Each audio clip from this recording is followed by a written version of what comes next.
Hi friends, welcome to Sam institute daily current affairs. August 8, 2024లో ఉన్నటువంటి అంశాలు మనం చూసినట్లయితే ఇక్కడ హెడ్లైన్స్. విజ్ఞాన రత్న పురస్కారం తొలి గ్రహీతగా ప్రముఖ శాస్త్రవేత్త అయినటువంటి గోవిందరాజన్ పద్మనాభన్కి కేంద్ర ప్రభుత్వం ప్రకటించడం జరిగింది. దానికి సంబంధించిన విశేషాలు చూద్దామండి. ఫార్చ్యూన్ 500 కంపెనీల జాబితాలో మొదటి 3 స్థానాల్లో నిలిచినటువంటి కంపెనీలు ఏంటి, అండ్ మన భారతదేశం నుండి ఏ కంపెనీకి ఇలా జాబితాలో చోటు లభించింది, ఇలాంటి విశేషాలు చూద్దాం. అండ్ నూతన నేర న్యాయ చట్టాల అమలులో భాగంగా ఒక నూతన యాప్స్ అనేది వచ్చినాయి. ఇన్ఫర్మేషన్ టెక్నాలజీలో భాగంగా ఎవరు విడుదల చేశారు, ఎక్కడ విడుదల చేశారు, దాని యొక్క ప్రాముఖ్యత ఏంటి, ఆ యాప్ల పేరేంటి మనకి ఇంపార్టెంట్గా ఉంటుందండి. నెక్స్ట్ వచ్చేసి మనకి ఇక్కడ నూతన నేర న్యాయ చట్టాల అమలులో నూతన యాప్లపై తర్వాత మనకి నెక్స్ట్ మహాలక్ష్మి పథకం. ఇది తెలంగాణ ప్రభుత్వ కార్యక్రమం. మహాలక్ష్మి పథకం రాయితీ సిలిండర్ల లబ్ధిదారుల సంఖ్య 44,10,816కి చేరడం జరిగింది. ఇది ప్రారంభించినప్పుడు మనకి సుమారుగా 39 లక్షలే ఉండేది. మరి ఒక 4 లక్షల పైగా పెరగడం జరిగింది. ఎలా జరిగిందో, ఇది ఎందుకు కారణం ఏంటో చూద్దాం. దానికి సంబంధించిన విశేషాలు చూద్దాం. ఎందుకోసం అంటే లబ్ధిదారులపైన కూడా అడిగే అవకాశం ఉంటుంది. నెక్స్ట్ వచ్చేసి మనకి జాతీయ చేనేత దినోత్సవం. మరి ప్రతి సంవత్సరం కూడా ఆగస్టు 7 నిర్వహిస్తారు. ఈసారి జాతీయ చేనేత దినోత్సవం మనకు నిన్ననే ఆగస్టు 7 జరుపుకోవడం జరిగింది. దానికి సంబంధించిన విశేషాలు చూద్దామండి, ఓకేనా. మరి అమెరికా జాతీయ పక్షిగా అధికారికంగా ప్రకటించడం జరిగింది బాల్డ్ ఈగల్ని. దానికి సంబంధించిన విశేషాలు చూద్దాం. మ్యారిటైమ్ పార్ట్నర్షిప్ ఎక్సర్సైజ్ పేరుతో ఒక నావిక విన్యాసాలు జరిగాయి. అవి ఎక్కడ జరిగాయి, ఎవరు నిర్వహిస్తున్నారు, ఏ దేశాలు పాల్గొనే విషయాలు చూద్దామండి. ఇది మనకి ఆగస్టు 8, 2024లో ఉన్నటువంటి ఒక ఇంపార్టెంట్ అయినటువంటి కరెంట్ అఫైర్స్ హెడ్లైన్స్. ఇప్పుడు వివరంలోకి వెళ్దాం. మనకి విజ్ఞాన రత్న పురస్కారం తొలి గ్రహీత గోవిందరాజన్ పద్మనాభన్ అండి. యాక్చువల్గా మనకి ఏంటంటే శాంతి స్వరూప్ భట్నాగర్ పురస్కారాలు ఇచ్చేవారు.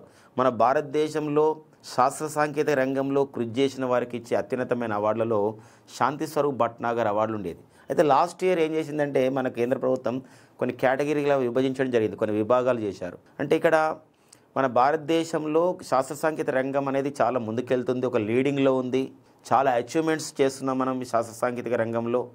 మరి అలాంటి నేపథ్యంలో మన శాస్త్రవేత్తలని, దాంతోపాటుగా శాస్త్రీయ సంస్థలని ఇవన్నీ కూడా మనం ప్రమోట్ చేసుకోవాలి, వాళ్ళకి ఎంకరేజ్మెంట్ చేయాలనే ఒక ప్రధానమైన ఉద్దేశంతో కేంద్ర ప్రభుత్వం లాస్ట్ ఇయర్ ఒక ప్రకటన చేసింది. ఏంటి ఆ ప్రకటన అంటే మనకు ఒక విజ్ఞాన రత్న పురస్కారం, రాష్ట్రీయ విజ్ఞాన పురస్కారాలు, విజ్ఞాన యువ పురస్కారాలు, విజ్ఞాన శ్రీ పురస్కారాలు, విజ్ఞాన టీమ్ అవార్డులు ఇలాంటి కేటగిరీగా చేసి ఒక నెక్స్ట్ ఇయర్ నుండి ఇస్తామని చెప్పేసి లాస్ట్ ఇయర్ ప్రకటించారు 2023లో. దానికి అనుగుణంగా ఇప్పుడు 2024లో ఇప్పుడు ఒక అనౌన్స్ చేశారు.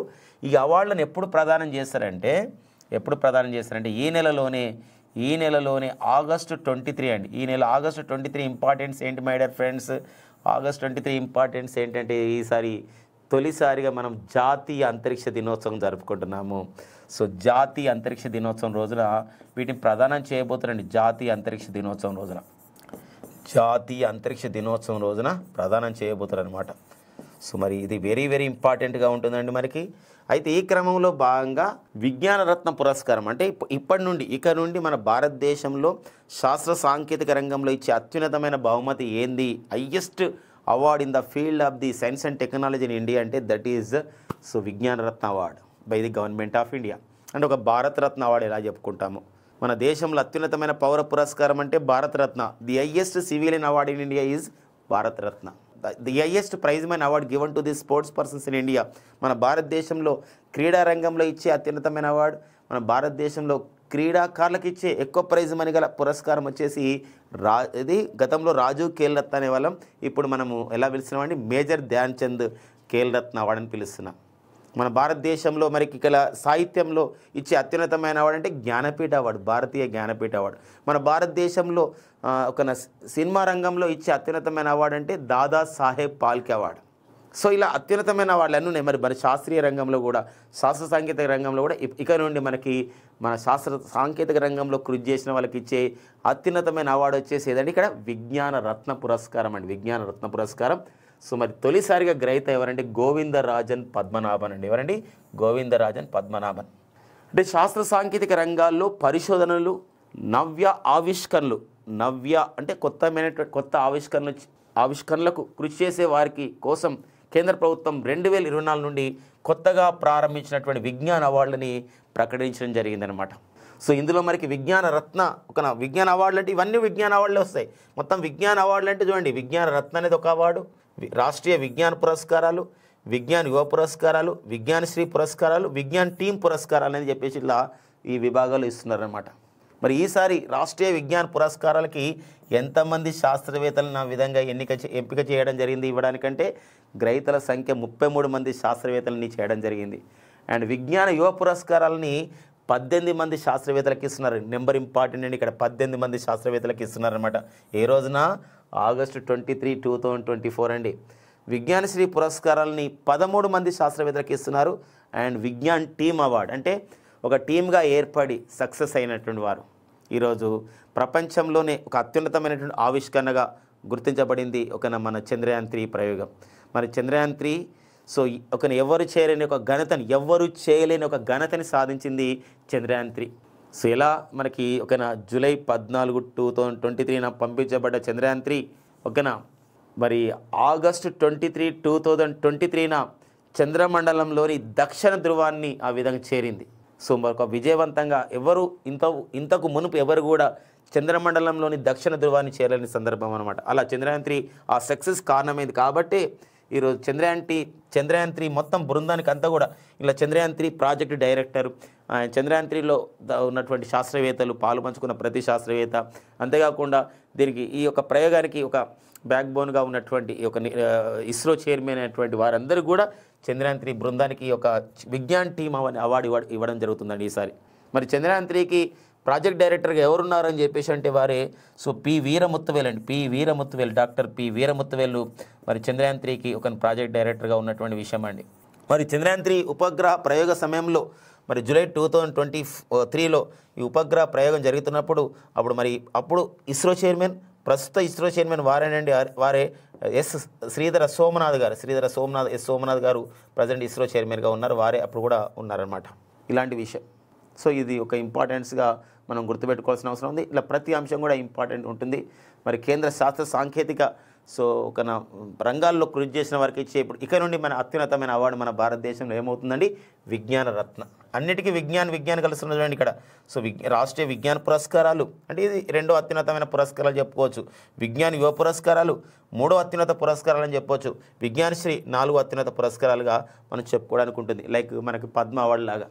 ఓకేనండి. సో ఇక నెక్స్ట్ చూద్దామండి. నెక్స్ట్ మరికొన్ని సంబంధించినటువంటి అంశాలు మనం చూసుకునే క్రమంలో చేద్దాం. అంటే మన భారతదేశంలో వివిధ శాస్త్రీయ సంస్థలు అయినటువంటి మనకి ఇస్రోనే కాదండి, ఇస్రోతో పాటుగా మనకి CSIR council for the scientific and industrial research సంబంధించినటువంటి శాస్త్రవేత్తలు కానివ్వండి, ICMR Indian council for the medical research సంబంధించిన శాస్త్రవేత్తలు కానివ్వండి, దాంతోపాటుగా ఐకార్ అంటే Indian council for the agriculture research శాస్త్రవేత్తలు కానివ్వండి, ఇలా దేశంలోని అన్ని శాస్త్రీయ సంస్థలకు సంబంధించినటువంటి సంబంధించినటువంటి పరిశోధకులకి ఈసారి ఇన్ని అవార్డులు అనేది రావడం జరిగిందనమాట. ఆ నెంబర్ ఆఫ్ ది అవార్డ్స్ ఎక్కువ వచ్చినాయి కాబట్టి మనం అలా గుర్తుపెట్టుకోవాల్సిన అవసరం అయితే ఉంది.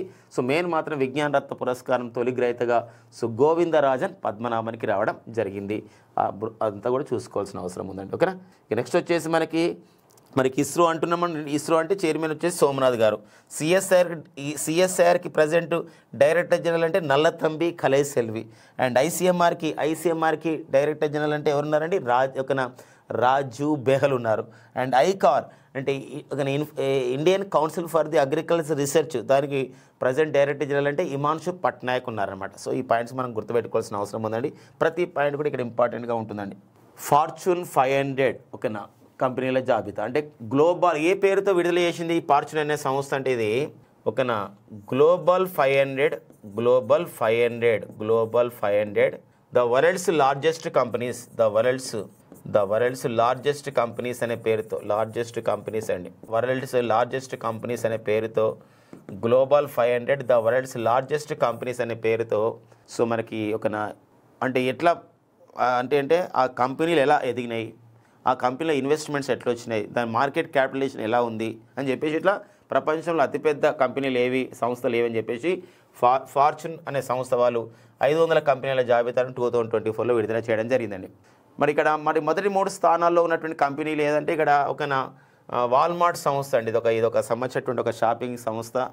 ఆన్లైన్ ద్వారా కూడా షాపింగ్ చేసే సంస్థ వాల్మార్ట్ అమెరికా దేశానికి చెందింది. ఇది మొదటి స్థానంలో ఉంది. ఓకేనా, వాల్మార్ట్ సంస్థ. అండ్ అమెజాన్ సంస్థ అండి మనకి ఒకది రెండవ స్థానం ఉంది. ఇది కూడా ఈ కామర్స్ సంస్థనే, ఆన్లైన్ ద్వారా మార్కెట్ చేసే సంస్థ. అండ్ గ్రిడ్ మాత్రం ఆన్లైన్ కాదండి, ఇది చైనా విద్యుత్ వాహనాలను తయారు చేసే సంస్థ. ఇది మూడో స్థానం ఉంది, చైనా దేశానికి చెందింది.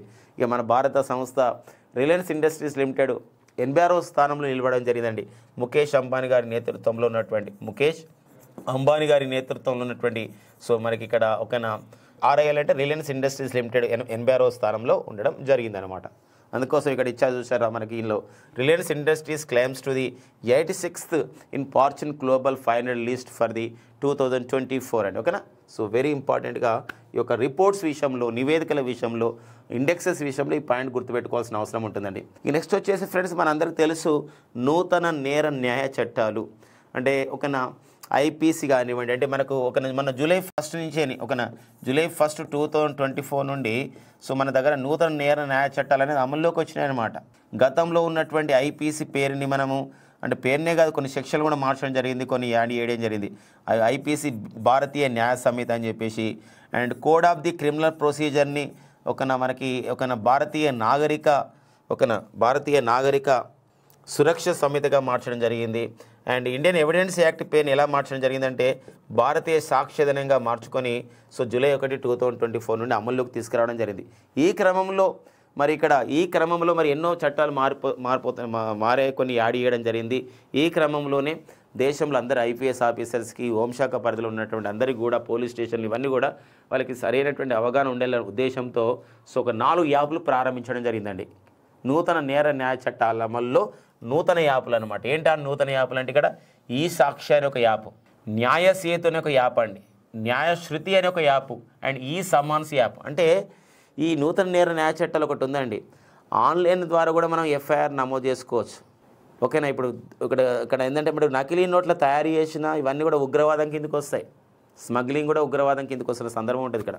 ఇంకొక విషయం ఏంటంటే ఇక్కడ మరొక అంశం ఏంటంటే మనకి FIR, 0 FIR అంటే వేరే ప్రాంతంలో వారిపైన కూడా మన పోలీస్ స్టేషన్ లేకుండా వేరే పోలీస్ స్టేషన్ల పరిధిలో కూడా వారిపైన కూడా మనం ఫిర్యాదు చేసుకోవచ్చు. అంటే వేరే సంబంధించినటువంటి వ్యక్తి పైన గొడవ జరిగినప్పుడు ఏదైనా సందర్భంలో.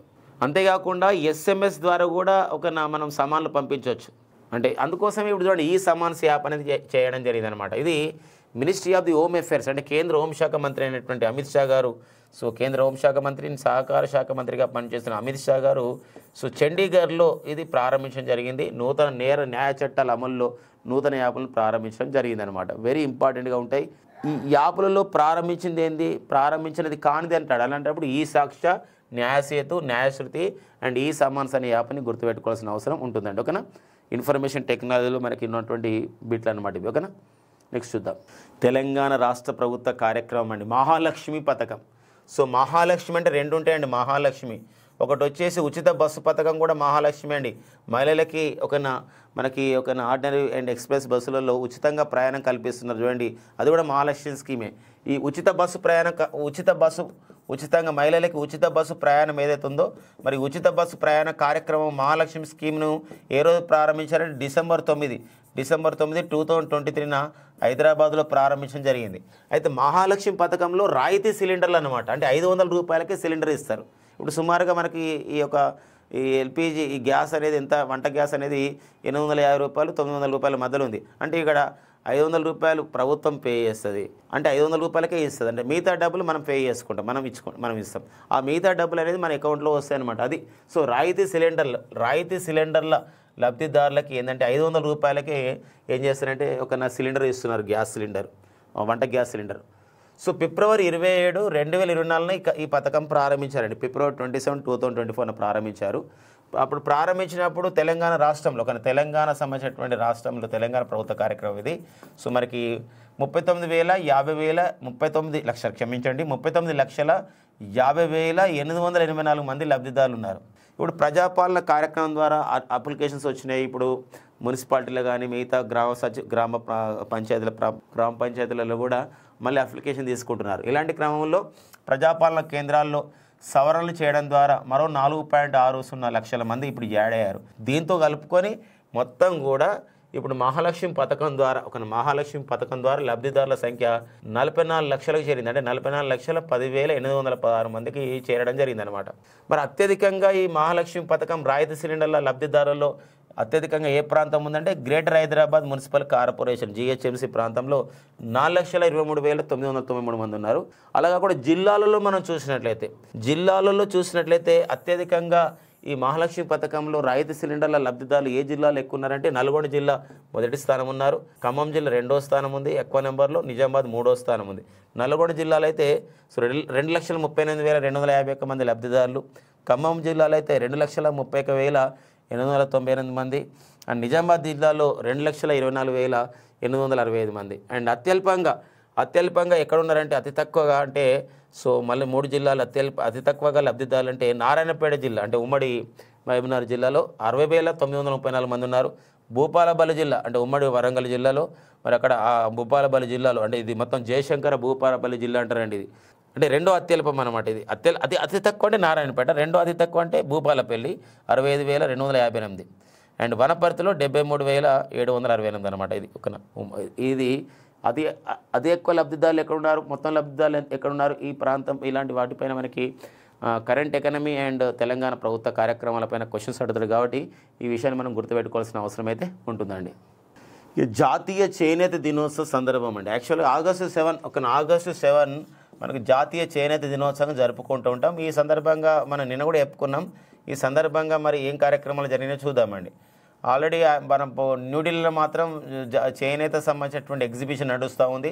దానికి విరాసత్ అనే పేరుతో నిర్వహిస్తున్నారు. అదొక విషయం, అది కేంద్ర ప్రభుత్వం న్యూఢిల్లీలో. మరి చేనేతం అంటే జౌళి శాఖ కిందకు వస్తుంది. మరి కేంద్ర జౌళి శాఖ మంత్రిగా ఎవరున్నారంటే గిరిరాజ్ సింగ్ అనేవారు కేంద్ర జౌళి శాఖ మంత్రిగా పనిచేస్తున్నారు. అయితే మరి ఇంకో విషయం ఏంటంటే మరి ఆంధ్రప్రదేశ్ రాష్ట్ర ముఖ్యమంత్రి బాపట్ల జిల్లా చీరాలకు వెళ్ళి అక్కడ చేనేత వర్గాలతో మాట్లాడాల్సింది. వర్షం కారణంగా పర్యటన రద్దయింది. విజయవాడలో జరుగుతున్నటువంటి ఈ చేనేత ఎగ్జిబిషన్లో పాల్గొని మనకి సంబంధించినటువంటి చేనేత కార్మికులకి చేనేత వర్గానికి కూడా ఆరోగ్య బీమాను వర్తిస్తామని చెప్పడం జరిగిందనమాట. ఇలాంటి క్రమంలో కొన్ని విషయాలు మనకు ఉన్నాయి. ఏంటంటే ఇక్కడ జాతీయ చేనేత పురస్కారాన్ని ఆంధ్రప్రదేశ్ అండ్ తెలంగాణ రాష్ట్రాలు, 2 రాష్ట్రాల నుండి, ఆంధ్రప్రదేశ్ అండ్ తెలంగాణ రాష్ట్రం నుండి ఒక చేనేత సంబంధించినటువంటి వ్యక్తి అతను పొందడం జరిగింది. అతను ఒక బీటెక్ అన్నమాట, బీటెక్ చేయడం జరిగింది. అతను ఒక విద్యావంతుడు అయినప్పుడు కూడా వృత్తిపైన మమకారంతో డబుల్ ఇక్కత్ టెక్నిక్తో ఇక్కత్ టెక్నాలజీ అంటే ఎక్కువగా మన పోచంపల్లిలో ఉంటుంది. పోచంపల్లిలో ఉన్నటువంటి పోచంపల్లి ఉన్నటువంటి ఇక్కత్ సాంకేతికతతోనే మనకి ఇక్కత్ చీరలకి జియోగ్రఫికల్ ఇండికేషన్ రావడం జరిగింది. అలాంటి డబుల్ ఇక్కత్ టెక్నిక్తో 2 ఏళ్ల పాటు శ్రమించి 7 మీటర్ల పొడవైన చీరను తయారు చేయడం జరిగింది. మగ్గం పైన నేశారనమాట. ఎవరండి వారు? మనకి కర్ణాటి ముఖేష్. ఎవరండి? కర్ణాటి ముఖేష్ అండి, వెరీ ఇంపార్టెంట్ అండి.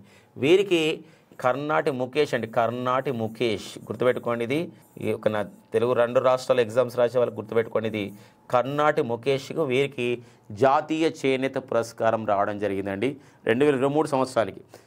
దేశవ్యాప్తంగా 27 అప్లికేషన్లు వచ్చినాయండి. ఇలాంటి విషయంలో వీరికి అవార్డు వచ్చిందనమాట. 2 లక్షల రూపాయలు ఇస్తారు ఈ అవార్డు గ్రహీతకి. కానీ ఇక్కడ గుర్తింపు మాత్రం మామూలుగా ఉండదండి. మరి జాతీయ చేనేత పురస్కారం 2023 సంవత్సరానికి ఉపరాష్ట్రపతి అయినటువంటి జగదీప్ ధంకడ్ చేతుల మీదుగా ఈ అవార్డు ఎవరి చేతుల మీదుగా పొందాడు? జగదీప్ ధంకడ్ అండి. జగదీప్ ధన్కడ్ ఎవరండి? మరి జగదీప్ ధన్కడ్ అని చెప్పేసి అంటే భారత ఉపరాష్ట్రపతి, రాజ్యసభ చైర్మన్ వీరు. మరి వీరి చేతుల మీదుగా అందుకున్నారు. మరి కేంద్ర జౌళి శాఖ కార్యదర్శి అయినటువంటి రచన గారు ఇందులో ఉన్నారు.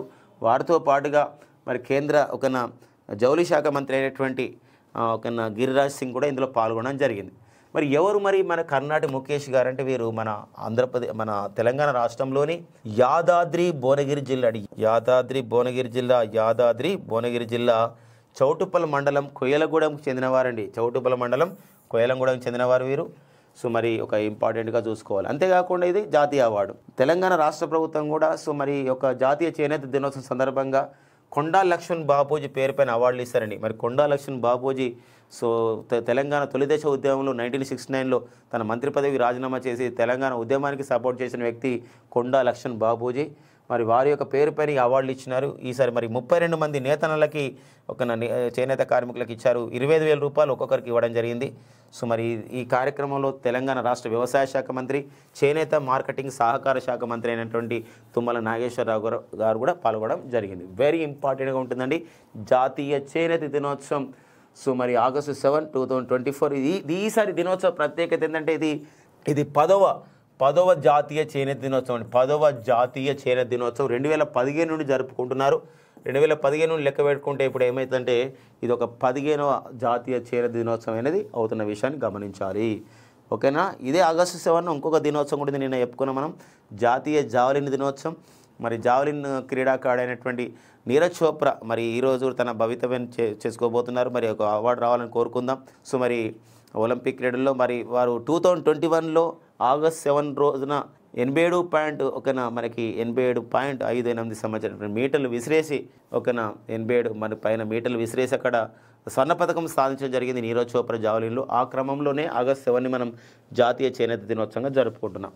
అమెరికా జాతీయ పక్షిగా బాల్డ్ ఈగల్ని అధికారికంగా ప్రకటించడం జరిగింది. ఇవన్నీ చాలా రోజులు చెప్పుకుంటున్నారు. చాలా సంబంధించినటువంటి చాలా పేపర్లో రావడం జరిగింది. చాలా అంటే మనకు కాంపిటేటివ్ పోటీ పరీక్షల్లో చాలాసార్లు వచ్చింది అమెరికా జాతీయ పక్షి ఏది అంటే బాల్డ్ ఈగల్ అని చెప్పేసి మనం ఇక్కడ చూస్తున్నాం. కానీ అది అధికారికంగా గుర్తించలే. ఈసారి అధికారికంగా గుర్తించారు. అమెరికా సెనెట్, అమెరికా యొక్క పార్లమెంట్ కాంగ్రెస్ అయితే అలా సెనెట్ అంటాం. సెనెట్ అంటే ఏంటంటే ఇక్కడ అమెరికా సంబంధించిన సెనెట్ అంటే అర్థం ఏంటంటే ఎగువ సభ అనమాట, అప్పర్ హౌస్, మన దగ్గర రాజ్యసభ లాగా. సో సెనెట్ ఆమోదం పొందడం జరిగిందనమాట. 245 సంవత్సరాల నుంచి ఇదే గుర్తిస్తారు అనమాట జాతీయ పక్షి బాల్డ్ ఈగల్ అని చెప్పేసి అంటున్నారు. 2045 సంవత్సరాల తర్వాత ఫస్ట్ టైం ఏం చేశారంటే దీనికి అమెరికా జాతీయ పక్షిగా బాల్డ్ ఈగల్ని కన్ఫర్మ్ చేయడం జరిగింది. 1940లోనే ఈ బాల్డ్ ఈగల్ని వేటాడని నిషేధించడం జరిగింది అమెరికా దేశం. మరి అమెరికా దేశానికి 1776 సంవత్సరంలో జూలై 4న అమెరికా ఒక స్వాతంత్ర దినోత్సవం అనేది జరుగుతూ ఉంది. అప్పుడు అమెరికా అనేది ఏర్పాటు జరిగింది. అప్పుడుగా పిలుస్తున్నారు దాదాపుగా అమెరికా జాతీయ పక్షిగా బాల్డ్ ఈగల్ అని. ఇప్పుడు అధికారికంగా ఆ దేశ పార్లమెంట్ ఆమోద ముద్ద వెలియడం జరిగిందనమాట. అమెరికా సెనెట్ ఆ దేశంలో పార్లమెంట్లో ఉన్నటువంటి ఎగువ సభ. ఓకేనండి. మన దేశంలో కూడా హాకీ కూడా అంతేనండి. మన జాతీయ క్రీడ హాకీ అని చెప్పేసి ఎక్కడ కూడా అధికారికంగా ప్రకటించలేదు మన దేశం. కానీ చాలా ఎగ్జామ్లో వచ్చింది నేషనల్ గేమ్ ఏంటంటే హాకీ అంటున్నాం మనం, కానీ అది అధికారికంగా లేదు. సో ఇంకా గుర్తించాల్సిన అవసరం మనకి ఉంటుందన్నమాట. ఓకేనా. నెక్స్ట్ చూద్దాం. ఎంపీఎక్స్ విన్యాసాలు. ఎంపీఎక్స్ అంటే అర్థం ఏంటంటే ఇక్కడ మ్యారిటైమ్ అంటే సముద్రయానం, సముద్రం, నావిక అని అర్థాలు వస్తాయి మ్యారిటైమ్. పి అంటే పార్ట్నర్షిప్ అంటే అర్థం ఏంటంటే భాగస్వామ్యం. ఎక్స్ అంటే ఎక్సర్సైజ్ అంటే విన్యాసాలు. మరి 2024 నిర్వహించారు. ఇవి జర్మన్లో నిర్వహించారండి ఈ విన్యాసాలు. సో ఇవి నావికా విన్యాసాలు, నావల్ ఎక్సర్సైజ్. భారత్, జర్మన్ దేశాలు పాల్గొనే ఇందులో. భారతదేశం చెందినటువంటి INS తబర్ అనే ఒక నౌక ఇందులో పాల్గొనడం జరిగింది. విన్యాసాల పేరు, ఏ రకమైన విన్యాసాలు ఎక్కడ జరిగాయని మనకి ఇంపార్టెంట్గా ఉంటుందండి. ఇది గుర్తుపెట్టుకోవాలి. ఎంపీఎక్స్ అంటే మ్యారిటైమ్ పార్ట్నర్షిప్ ఎక్సర్సైజ్ 2024. ఇవి నావికా విన్యాసాలు. జర్మనీ దేశం నిర్వహించింది. వెన్యూ ఏంటంటే ఎక్కడ దీని యొక్క నిర్వహించారు 2024లోని జర్మనీ. ఏ దేశాలు పాల్గొన్నాయి జర్మనీతో పాటు భారతదేశం పాల్గొంది. భారతదేశం చెందినటువంటి ఏ యుద్ధ నౌక ఇందులో పాల్గొందంటే INS తబర్ అండి. INS తబర్ అనే యుద్ధ నౌక ఇందులో పాల్గొనడం జరిగిందనమాట. ఓకేనా. వెరీ ఇంపార్టెంట్గా చూసుకోవాల్సిన అవసరం ఉందండి. మరి నావిక అని చెప్పేసి అంటున్నాం కానీ మన భారతదేశంలో జాతీయ నావికా దినోత్సవాన్ని ఎప్పుడు నిర్వహిస్తారు? జాతీయ నావికా దినోత్సవాన్ని డిసెంబర్ 4 నిర్వహిస్తాం. ప్రజెంట్ మనకు జాతీయ ప్రధాన నావికాధికారికి ఎవరు పనిచేస్తున్నారంటే అడ్మిరల్ దినేష్ కుమార్ త్రిపాఠి అండి. అడ్మిరల్ దినేష్ కుమార్ త్రిపాఠి అనేవారు సో భారత ప్రధాన నావికాధికారిగా పనిచేస్తున్నారు. ఓకేనా. నెక్స్ట్ చూద్దామండి. Call of the Gir A coffee table book అండి. అంటే కాఫీ టేబుల్ బుక్ అంటే బుక్ పేరు కాదండి అది. అంటే ఇక్కడ వరకే బుక్. ఏది కాల్ ఆఫ్ ది గిర్ అనేది వరకే బుక్ అని. కాల్ ఆఫ్ ది గిర్ అంటే గిర్ ఫారెస్ట్లు అనమాట. గిర్ ఫారెస్ట్లు అంటే మనకి ఏసియాటిక్ లయన్స్కి ఫేమస్ అయిన ప్రాంతం అది. గిర్ అడవులు ఎక్కడ గుజరాత్లో ఉంటాయి. అంటే కాఫీ టేబుల్ బుక్ అంటే టేబుల్ పై ఉండి చూస్తూ ఉన్నప్పుడు మనకి ఏంటంటే బొమ్మలు అవన్నీ ఉండడం వల్ల మనకు అర్థమయ్యే బుక్ అనమాట. పెద్ద అక్షరాలతో ఉంటాయి, పెద్ద బొమ్మలు ఉంటాయి అనమాట. అట్లా అందుకే దీన్ని కాఫీ టేబుల్ బుక్ అని చెప్పేసి అంటాం. ఇలాంటి బుక్ని అంటే ఆ బుక్లో ఉన్న సమాచారాన్ని మొత్తం కూడా రాశారు ఒక ఆథర్. అతని పేరు పరిమల్ ధీరజ్ లాల్ నత్వాని. ఇతను ఒక పారిశ్రామికవేత్త. అండ్ నెక్స్ట్ వచ్చేసి వీరు ఆంధ్రప్రదేశ్ రాష్ట్ర నుండి ఇతను రాజ్యసభ సభ్యుడిగా ఎన్నిక కావడం జరిగింది. వీరు రాయడం జరిగింది. గతంలో వీరు 2017లో కూడా ఒక బుక్ రాశారు. Gir Lions pride of the Gujarat అనే బుక్ కూడా రాయడం జరిగింది. ఇది 2వ పుస్తకం అనమాట, కాల్ ఆఫ్ ది గిర్. దీన్ని భారత ప్రధాని నరేంద్ర మోడీ గారు దీన్ని ఆవిష్కరించడం జరిగింది అనమాట. సో ఇంపార్టెంట్గా తెలుసుకోవాలి. గిర్ అడవులు అనేది ఎక్కడ ఉంటాయి? గిర్ అడవులు అంటే ఒక్కోసారి అడగడం జరిగింది. గిర్ అడవులు ఏ జంతువులకు ఫేమస్ అంటే ఆసియా సింహాలకు ఫేమస్. ఆసియా సింహాలకు ఫేమస్ అంటే గిర్ అడవులు. ఏ రాష్ట్రంలో ఉంటాయంటే గుజరాత్ రాష్ట్రంలో ఉన్నాయి. గుజరాత్ రాష్ట్రంలో ఉన్నాయి. ఇక్కడ మొదటి పుస్తకంలో అదే ఇచ్చారు చూడండి, Gir Lions pride of the Gujarat అని చెప్పేసి అంటాం. ఓకేనండి. ఒకప్పుడు మనకు జాతీయ జంతువుగా ఉండేది గిర్ లయన్స్ అంటే ఒక సింహాలు. 1972లో మనం జాతీయ జంతువుగా ఒక టైగర్ని, మనం పులిని, ప్యాంథెరా టైగ్రస్ని ప్రకటించుకోవడం జరిగింది అనమాట. ప్రజెంట్ అయితే 2020 లయన్స్ ఎస్టిమేషన్ ప్రకారం, లయన్స్ ఎస్టిమేషన్ అంటే పులుల అంచనా ప్రకారం మన దేశంలో అయితే 674 ఒక లయన్స్ అనేది ఉన్నాయన్నమాట.